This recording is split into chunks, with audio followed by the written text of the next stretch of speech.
In today's episode of Entrepreneur Corner, we are discussing the concept of marketing. And in the previous episodes, we've touched on a little bit on the concept of price, quality, and service. And today we want to link that into your marketing plan. So Anton, can you break it down for us in terms of how do these concepts relate to your marketing strategy or marketing plan as a small business owner? Sure. So we spoke about price, quality, and service as being three elements that any entrepreneur or small business can compete on. Yeah. And just to explain it again for those who might not have seen that, in essence, when you go into market or when you launch your business or when you compete with other businesses, there's three elements that you can focus on. Price, in other words, how you price your products and services. Yeah. Quality, the quality of the work and the products that you provide.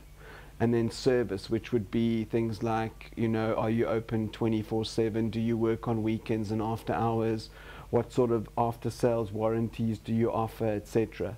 And what traditionally leads to sustainability in a business is that you focus on two of those elements. So for example, if you decide I'm going to go to market on quality and service, you have a very high quality of work, very high quality of your products, Yeah. your service is exceptional, willing to work after hours and turn things around in 24 hours, but then obviously your price needs to be expensive because it costs money to deliver good quality and good service. Yes. Another example would be, okay, you decide I'm going to compete on price and quality. So very high quality products or services, a good price, very reasonable price, but then when it comes to service, at 5 o'clock I close and I close. Yeah. And that's it. Don't call me after hours, don't call me on a weekend, because that costs money. Yeah. And what traditionally happens is that a lot of entrepreneurs try and compete on all three. Yeah. So they try and give you incredible quality of work and product, they give you very good levels of service, and they try and give you the best price as well. And invariably those three are at odds with each other. There's friction between them. And you're going to burn out, or you're going to wipe yourself out, or you're going to go out of business trying to compete on all three. So that's just a kind of reminder of what those concepts mean. And then today we're going to look a little bit more, as you said, as to how they relate to your marketing strategy. Just before we get to marketing, how do they decide which concept to focus on? Is it the type of business they're running that allows them to say, okay, I'm going to focus on pricing and quality? That's a good question. How do they make that decision? I think every business is different, and there's other factors at play, like how much competition is there, how rare or unique is my idea. Yeah. Because obviously, for example, if you're the only person providing a certain service in your industry, then your price you can almost set your price. When there's a lot of competition, you wouldn't be able to. But I think as a benchmark in terms of how do you decide what you should focus on, it really relates to, and this also ties into your marketing strategy, it relates to who your target market is. How does your particular target market relate to price, for example? How do they relate to things like quality? Do they, for those of us who shop at Mr. Price, for example, with all due respect to Mr. Price, we don't expect the t-shirt that we paid 39 Rand for to last for 10 years. So we are happy to get something that's a lesser quality because it actually comes in at the right price.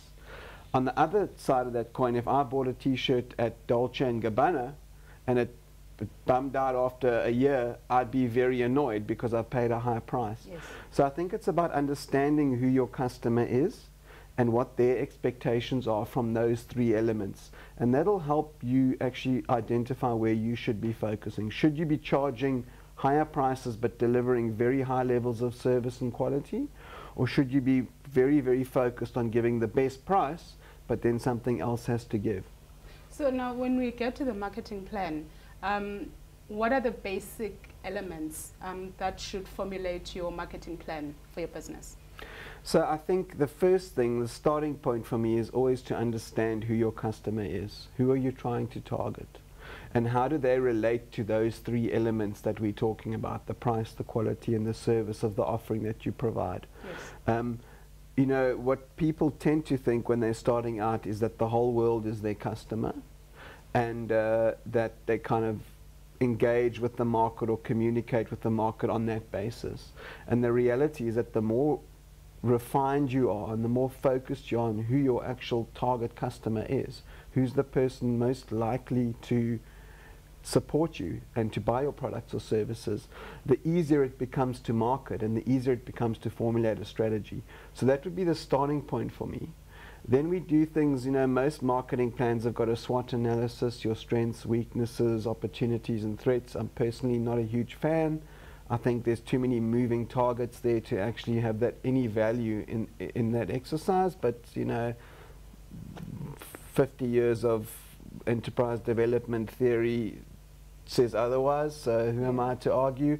Yeah. But for me, the most important elements of any kind of a marketing plan or marketing strategy are knowing who you want to talk to, because that then tells you how you should be talking to them. Because if you can identify my ideal customer is millennials aged 25 to 30 who are very active on social media, you know, it's already telling you, like, I need to be on social media to be marketing my products. And then you would also need some kind of a budget in any kind of a marketing plan or marketing strategy that says, how much am I prepared to spend? Yeah. You know, tradition sort of dictates that up to sort of 15% of your profit should be plowed back into marketing. I've probably yet to meet an entrepreneurially based business that puts a fraction of that back. Yeah. And you know, when times are tough, the first thing we stop is advertising and marketing, when ironically that's the first thing we should be putting money into when times are tough. So, you know, in terms of a strategy or in terms of a plan, it's about knowing who you want to communicate with. That'll help you formulate what you need to be saying and through which channels you need to be saying it and how much money it's going to cost you. I'm glad you mentioned the budget as we wrap up, because we're talking about startups.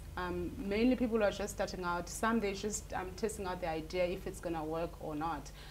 So the budget is always an issue, meaning they don't have money to put into this marketing plan or strategy. So what do you tell someone like that? I would tell them that there are a lot of free platforms that one can use to get started. It costs nothing to set up a Facebook for Business page. It costs nothing to set up a Twitter account. Yeah. It costs nothing to create a LinkedIn profile. And it costs virtually nothing to sit in front of your laptop and start communicating with your potential target market. I think what tends to happen is people spend a lot of money on things like infrastructure, computers, maybe even staff and offices and equipment that they need to run their businesses, and then leave marketing as if there's anything left over, I'll toss a few pennies that way. And ironically, the businesses that succeed are the ones who think in the other direction.